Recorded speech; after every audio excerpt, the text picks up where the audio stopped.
Mesdames, Messieurs, bonjour et bienvenue à l'écoute de cette autre édition de votre revue de presse. Nous sommes le lundi 12 octobre 2020 au Cameroun. À la une de cette édition, Cameroun Tribune, des informations sur le Cameroun, alerte à l'Infox. De manière récurrente, des Camerounais installés au pays et à l'étranger propagent des fausses informations pour ternir l'image de leur pays. Le dernier fait en date est la production d'articles de presse truqués annonçant une prétendue intervention militaire d'un pays ami au Cameroun. À la une de Le Messager, région de l'Est, le RDPC traîné en justice pour tribalisme.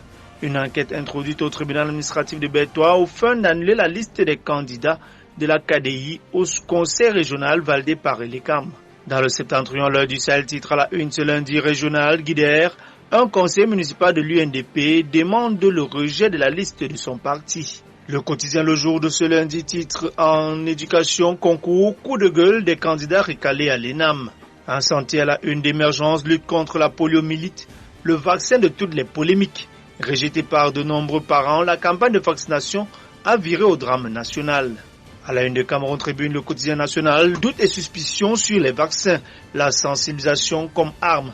L'incident survenu à Douala dans un établissement scolaire entre un médecin et un parent d'élève au cours de la dernière campagne de riposte contre la polio rappelle l'impérieuse nécessité de mettre l'accent sur la communication et la sensibilisation pour briser les peurs et les résistances.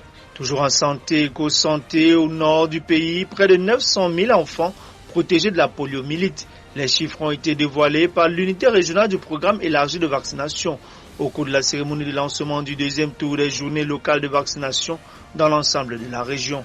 Insécurité à Douala, mutation titre à la une, bouillon de microbes à Douala. Comment des hors-la-loi ont sémé panique et désarroi jeudi dans la capitale économique. L'heure du Sahel, Cameroun, Tchad, RCA, l'armée sécurise les frontières. À la une intégration de ce lundi, Cameroun, Malice au pays des merveilles. Autoroute Douala-Yaoundé, de nouveaux acteurs s'insèrent dans le chantier.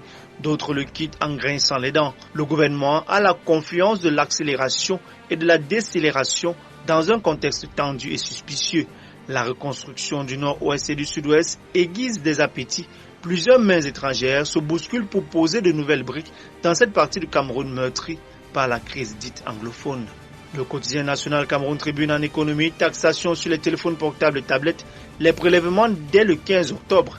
D'après les responsables de la plateforme de collecte de ces ressources et la direction générale des douanes, le taux est de 33% et sera réduit sur le crédit téléphonique dès la mise en fonctionnement du terminal nouvellement acquis.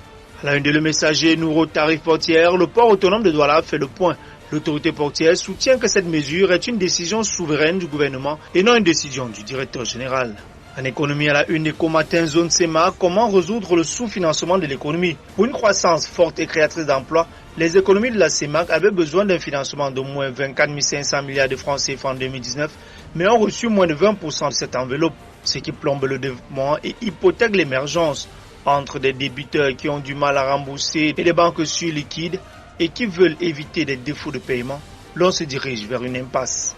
Toujours à la une d'Eco-Matin, budget de l'État, 700 milliards gérés dans le flou. Malgré le régime financier de l'État, les gestionnaires publics restent accros aux procédures dérogatoires qui aggravent les risques budgétaires.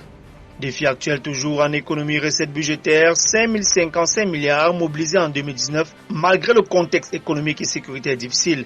Ces ressources sont en hausse de 141,5 milliards de francs CFA, soit plus de 2,9% par rapport à la même période en 2018. Et en sport, football, à la une de mutation, MINSEP FECAFOOT, le ping-pong se poursuit. Et le messager de conclure, FECAFOOT LFPC, le Cameroun menacé de suspension. Défi actuel toujours en sport, crise FECAFOOT LFPC, péril sur le CHAN 2021. Selon la FIFA, la création d'un groupe de travail ministériel par le ministre des Sports dans le cadre de la crise entre la FECAFOOT et la Ligue de football professionnel s'assimile à une ingérence et expose le Cameroun à une suspension qui pourrait entraîner le retrait de l'organisation du championnat d'Afrique 2021. Le jour, toujours en sport, menace de la FIFA, le ministre des Sports recadre la FECAFOOT. Mesdames, Messieurs, merci infiniment de votre membre d'attention. Restez branchés à l'écoute de nos programmes qui se poursuivent. Bon début de semaine à tous.